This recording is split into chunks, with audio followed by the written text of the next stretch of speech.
Is this position fine? No, it's perfect. So first of all, the thing is, I want to say thank you for allowing me to do this. It's a real honor for me though, because I followed your progress on IG and I was like, guy, this guy is okay. I Okay, try, I so try. Thank you for coming. Short notice. no problem. So the first post I ever saw for Funfere was the Nupe mask. Okay, the mask. Okay. So I was like, how does someone think of stuff like this? You went from a regular cloth mask to a mask that, if if not for other reasons, it passes all the tests for a sci-fi movie. Like Mhm. it passes all the tests to be featured in a sci-fi movie. I was like, okay, so what's the creative idea behind this? I was like, okay, it's just a mask. Then I saw the shoes, Mm. the Nefertiti glass shoes. Okay, the I was like, heels. God, okay, first of all, where did that idea come from? Or before all that, Mm. who is Big Fun? Who's big Yeah. fun? So my name is Funfere Koroye. Um, mostly gone by FK most of my life. Recently by Big Fun, but I am a lot of things, but mostly I'll start from educational wise. I'm a product designer, industrial designer. I am a professional shoemaker, and now more recently a UX researcher and designer. Um, but when you put all those degrees together, what I would like to call myself ideally is an inventor. I think I've not invented anything that's been overtly successful yet, but I think from as far back as 11, 10 years old, this is the title I gave myself. Um, you would see people calling themselves inventors in movies, people in real life who call themselves inventors. Or you would open a book and see, oh, someone invented. So I was always just fascinated with um, that verb, that noun, inventing, inventor. And it sort of led me to where I am today. I wouldn't say um, it was a calling because that sounds a bit cliche, but I would say that um, I noticed things very in depthly even from childhood, like screws on remote controls, how certain components in certain devices worked when you took them apart and did this to them and did that to them. As with typical Nigerian parents, they say, "Oh, my son is going to be an engineer," but I wasn't convinced that that title was the right title for me. Um, and as we all know, the further you get into your primary and secondary education, the more the question of what do you want to be when you grow up starts to come up. I think Nigerian parents ask that question sarcastically because they've already picked for you. So They don't really care what your answer is, but they for still ask communication sake, nonetheless. Yes. exactly. So at first, I kept saying I didn't know because I wasn't really sure what that title was I wanted to take. And I was interested in two subjects in secondary school, um, physics and arts and design. So, as with any creative course or any creative path, it's always seen as a hobby. Like, that's a hobby. What you really do is this instead.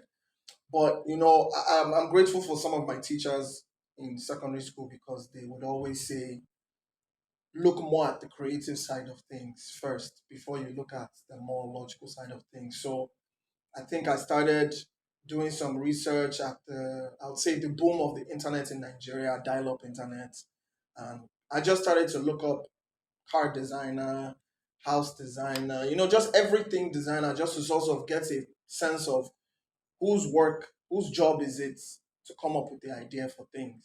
We have things all around us, but we never think to ourselves that there's someone whose full time job is to come up with ideas for things.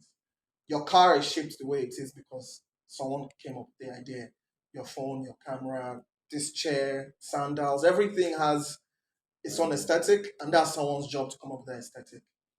Um, so, this is how I discovered industrial design, product design, and as they would say, the rest is history from the point where I decided, you know, this is the career I want to go down. Okay, so let's say it's how do I put it now? It's both a passion and a desire. Passion in the sense that you've grown with this idea, a desire to create. Now, I know most times people ask the basic questions, and I doubt if anybody has ever asked this, but what's your fear of visibility? Like, is there any fear of visibility for all your designs? Like, for instance, now when you designed the shoe with the African pattern heels, what was your fear? Will people fall off? People legs have issues and all that? Like, what's the fear of your design being usable, if you have any? Mm. So I think one thing, even before I answer that question, I think one of the most important parts of my degree um, is to be a bit silly. Inventing is taking risks. Even in uni, most of what we worked on in school was conceptual. We were never allowed to work on anything realistic because realistic is what you're seeing now. Realistic is what has come already. So um, we were always pushed in university to be unrealistic. Now, the reason for that is very simple. There's a genre of film and literature called sci-fi. What used to be called sci-fi is now reality. If you look at any movies and read any books from about 50 years ago, they predicted things that are happening right now. But they did it because that was the genre. The genre was to be unrealistic. Even something as simple as Zoom used to be sci-fi. Something just like your wireless AirPods used to be sci-fi. Um, People came up with ideas for the future. Like, okay, in the future we would have jetpacks. Today I was just reading the news, and jetpacks are available for sale in 2021. Even something as remote as cloud storage. Yes, and it's things Yeah. that we see today as mundane, like your small Just USB basic flash stuff. drive. Yeah. That was sci-fi before because the only way to store information on one TB was a room full of Server room and all that stuff. exactly. Yeah. But now you have one TB in your hand. And it's so small. Yes, and it's so small. So I think when in the idea process, reality is not the first thought process for me. The first thought process is something new, something fresh, but also something that can ignite a story. So let me talk about the Africa Hills for a little bit. Because honestly, today when I see people walking in it, to me it's a miracle. The idea really came from me and my business partner. We wanted to actually design a sneaker originally. We said, we want to design something unique. The two of us are obsessed with Crocs and Converse. We believe that they're the best designed sneakers in history, and the best designed shoes in history. No offense to Nike. Yeah, I mean, no offense to anybody, but Crocs and Converse is it's so simple, but simplicity is complex because it takes a lot to create something that is timeless. And Converses and Crocs are to date some of the most timeless shoes. Um, and that's how we sat down and started thinking, how can we design our own timeless sneaker? Two guys from Africa. We went through so many ideas, so many processes, so many iterations, but everything still came down to something that existed. It was too contrived. It was too like almost a copycat. Even when we shared some ideas publicly, people were mentioning other brands like, it reminds us of this, it reminds us of that. So there was a trend going around about 2 years ago of these signature heels from all these big fashion brands globally. And I just told my partner in the office, I was like, what if we put the map of Africa on that shoe? At first, even he didn't understand what I was saying. I totally didn't even understand what I was saying. But you just had the idea. But I just had the idea. I don't know why. I was just thinking about it, and I was like, the map of Africa is the most recognizable continent in the world. No other continent can do what that the shape of Africa does. Necklaces, earrings, tattoos. There's no other continent that if someone tattoos now, you can say this is South America or this is North America. But Africa is straightforward. It speaks for itself. It speaks for itself. It's being used to make maps. It's being used to make coasters. It's being used to make jewelry. It's being used like so many things. The map of Africa can be used to make, but never has anyone tried it here. So I told my colleague in the office, We sat down, we went through some sketches. If I show you the very first sketch, it was horrible. I mean, dead ugly. We even shared it with a fashion designer, and she was just like, This can work. "This can." She's like, "Who is going to buy this rubbish?" And this was pre-COVID, right? So I gave up on the idea. I never even shared it publicly. I just was like, "This thing is not realistic." But post-COVID, after all the craziness the world had been through, I said, "I want to do this thing that is lingering on my mind." So we went at it again, um, and we created a 3D render of it. It was not the real show. I posted it on my Instagram. The response was crazy, both from Nigeria, the UK, the US. People from all over were commenting on my page, emailing me. People were like, how much they thought it was real. Now, let me not lie to you. When we first posted that 3D render, I said to myself, this shoe cannot be made. It will not hold weight. Although it was your design. And that's one thing about me with creating ideas is I'm always realistic in terms of what is What works? what is possible now according to my mind frame on the idea.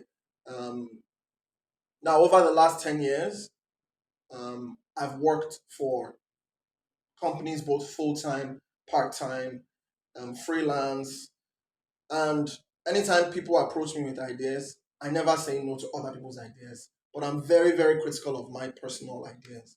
Um, Mostly because it takes a whole lot of R&D to make impossible things possible. So I think it's always stemmed from a point of like, how will I bring this to life with my limited funds? Or how can I bring this to life without a large team of people testing and testing and testing? So when so many people were interested in this product, I said to my colleague that okay, Dami, let's try and make one prototype, Just one. just one. We went up and down looking for factories, looking for factories. Everybody told us the same thing. This thing cannot be made.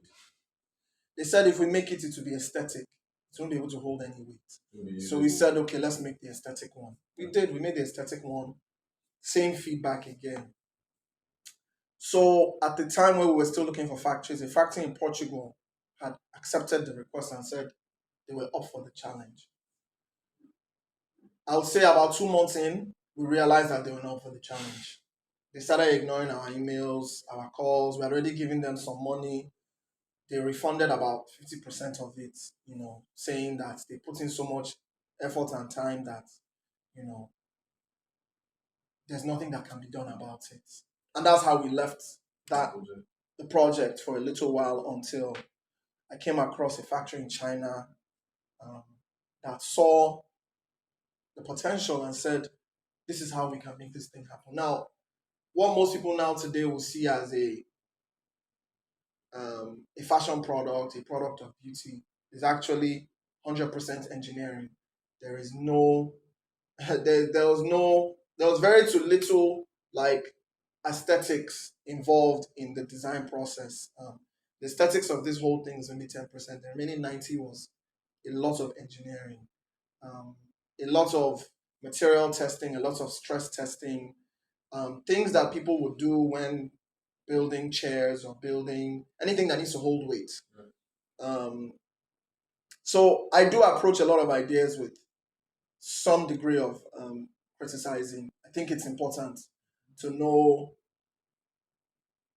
um, some things can just remain ideas. In fact, a lot of the work in my portfolio that is from my head, 90% of it has remained, yeah, just as ideas, just as a render, just as a design concept sketch.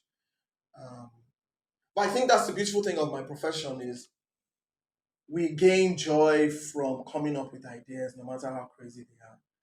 Because I mean, what's crazy today is possible tomorrow. So I'm like, before we go though, because my has been. So the thing is, what's your concept of the futuristic design process? Like, what's your concept on space shuttles? What's your concept on shoes that allow you levitate, if not for a while, at least for a period of time? Like, basically, things are going to change. your hoverboard will soon turn into shoes. Mm. Your space shuttles will soon turn into basic taxis and all that stuff. Mm-hmm.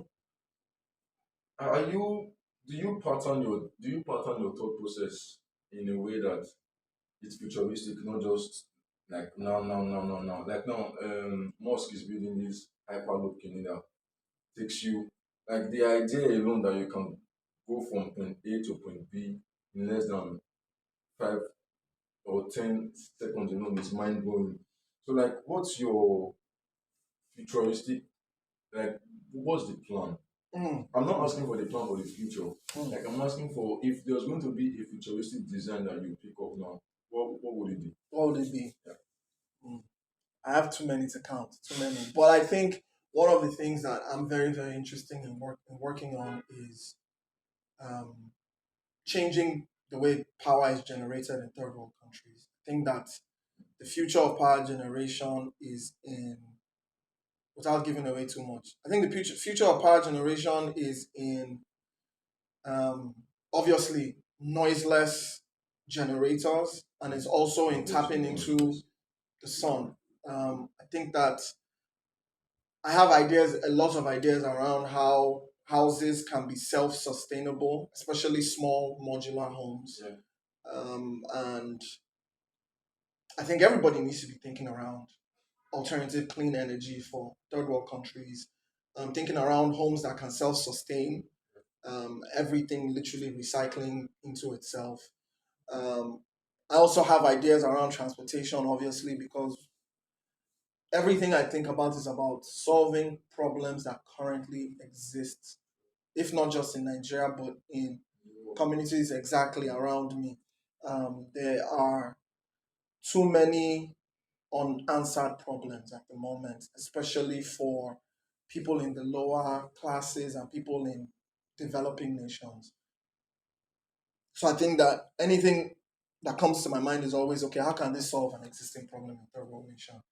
Um, and is it something that can scale up? Because what I've come to find out is if you can scale up technology in developing nations, you can sell it to already developed nations too. That's the beauty of technology. It can scale up and it can also filter back down. So lastly, what's your thought process like? Is it idea work or a series of scribbles, patterns on annoying moments and all that before Mhm. you can finally get the answer? Like what's your thought process like? Like if you were to sketch it out, what would it be? It depends on what I have on my table at the moment. I think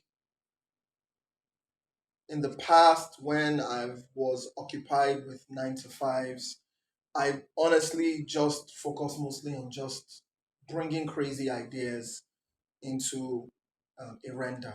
That was it for me. It was sketch, design, render. Sketch design Design, render. render. That's Yeah. how we were spending our days because the 9 to 5 was paying the bills, Sure. but it was not exciting. It was It repeating the wasn't same you. task. Yeah, it wasn't me. So in fact, one of my first ever freelance projects for a Canadian company in Tanzania, they reached out based on concepts they saw on my portfolio. And they thought they were real. They thought they were real products that I've worked on in the past. So um, I find that working on concepts not only keeps me entertained, but also has done a good job in terms of like attracting work my way. It's only in more recent times that I've tried to bring one or two ideas to life. I don't really see myself as a person that will run a company off of my own ideas. I think I prefer to help other people bring their ideas to life. Um, so I think the ideal work environment for me would be where on a daily basis I would be sketching, designing, 3D rendering, and putting those in the company's archives until the day that that product has value to come to life. Right. So it's been an amazing 20 minutes. Although we scheduled for like way less, but It's it's fine. been fun. It's fine. So thank you very much. And Thank you. my genuine hope is that these ideas will not just be created, but will be useful. Because imagine if like the idea alone that you can get things done from nothing is it's crazy. So I just pray we have an idea, or I pray anybody who sees this has an understanding that they can actually build anything. They can actually start with what they have. They can actually. There's nothing too There's nothing that's too crazy. exactly like there's Yeah. nothing too crazy. Imagine if the Simpsons wasn't created, or imagine if they never made the Flintstones cartoon series. You wouldn't Mm. appreciate the graphics, the story depth Yeah. that is being used in today's movies. Imagine Yeah. if Disney thought his idea was too small, But yeah. Yeah. or Kevin, or this guy from the Marvel series thought his idea was too It's small. too So small. the Stanley. thing is, regardless of how, I think the scare we have is this thing, will work, or like it's too odd. People won't get used to it. But the truth is this: when people find value in something, I think they eventually get used to it. Yeah. So, like you said with the shoes, at first it won't work, it won't work. But then, so I just thank you very much, and Not a I'm problem at just all. I'm sort of words, but yeah, It's all thank good. you, thank you so much. Thank you for having me.